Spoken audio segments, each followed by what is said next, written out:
Chapter 4.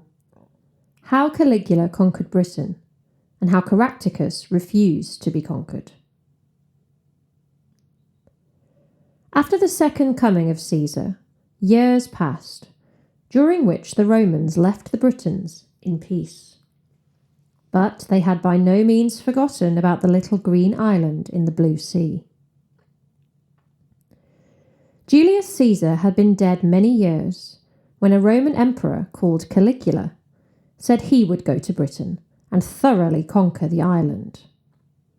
He did not mean to land and fight in one small part of it, as Julius Caesar had done. He meant to march over the island, north, south, east and west, and bring it all under the power of Rome. That is what he said he was going to do. What he really did was something quite different. He gathered a great army and marched from Italy right through France till he reached the coast. There news came to him that Guelderius, the king of Britain, had heard of his coming and had also gathered his soldiers together. Caligula must have been afraid when he heard that the brave Britons were ready to fight him. For this is how he conquered Britain. He drew his soldiers up in battle array upon the shore. Then he himself went into his galley and told his sailors to row him out to sea. After they had rowed him a short way, he told them to return. When he had landed again, he climbed into a high seat like a pulpit, which he had built on the sands. Then he sounded a trumpet and ordered his soldiers to advance, as if to battle. But there was no enemy there. In front of the soldiers there was nothing but the blue sea and the sandy shore covered with shells. They could not fight against the waves and the sand. And the brave Britons, whom they had come to fight, were far away on the other side of the water and quite out of reach. So the soldiers stood and wondered what to do. Then Caligula ordered them to kneel down upon the sand and gather as many shells as they could. The first thing a Roman was taught was to obey. So now the soldiers did as their general commanded and gathered the cockle shells which lay around in hundreds. It must have been a curious sight to see all these strong soldiers, armed with sword, shield and helmet, picking up shells upon the seashore. When they had gathered a great quantity, Caligula made a speech. He thanked the soldiers as if they had done him some great service.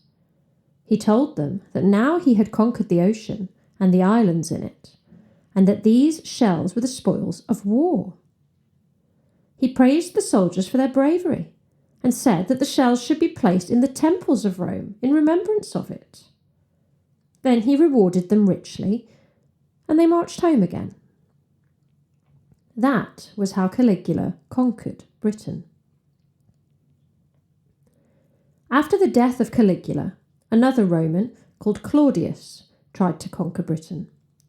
He sent generals and came himself, but he could not thoroughly subdue the Britons.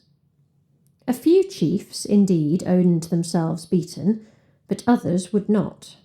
They would rather die than be slaves of Rome, they said. Among those who would not yield was a brave man called Caractacus.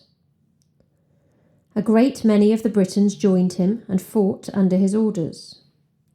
Caractacus and his men fought well and bravely, but in the end the Romans defeated them. After many battles, in which the Britons, brave as they were, suffered defeat, Caractacus chose for his final stand a hill where he made a very strong fortress, surrounded by 3 walls and a deep ditch. Its exact position is quite uncertain. We only know that it was near the borders of North Wales, possibly in Shropshire. When the Roman soldiers came to the foot of the hill, Caractacus prepared for battle. He called his soldiers together and made a speech to them. "Show yourselves to be men," he said. "Today is either the beginning of liberty or of eternal bondage. Remember how your forefathers fought against Julius Caesar, and fight now for your homes, as they did for theirs." Then all the Britons called out, "We will die for our country." The noise of their shouts was carried by the wind to the camp of the Romans. It sounded to them as if the Britons were rejoicing. The Romans feared Caractacus. They knew how brave he and his men were. They knew that it would be very difficult to take his strong fortress. Yet they felt quite sure of taking it in the end, and they wondered what cause the Britons had for rejoicing. And it happened as the Romans expected. After fierce fighting and great slaughter on both sides, the camp was taken. Caractacus, his wife and daughter, and all his brothers were made prisoners and led in chains to Rome, and there was great sorrow in Britain. Whenever a Roman emperor returned from battle and victory, he used to have what was called a triumph. Everyone in Rome had a holiday. The streets were brightly decorated with flowers and green wreaths. The conqueror, dressed in beautiful robes and wearing a crown of bay leaves, rode through the streets. He was followed by his soldiers, servants, and friends. Then came a long train of the captives he had made during the war, with the armour, weapons, jewels, and other riches he had taken from the conquered people. After the war with Britain was over, Claudius had a triumph.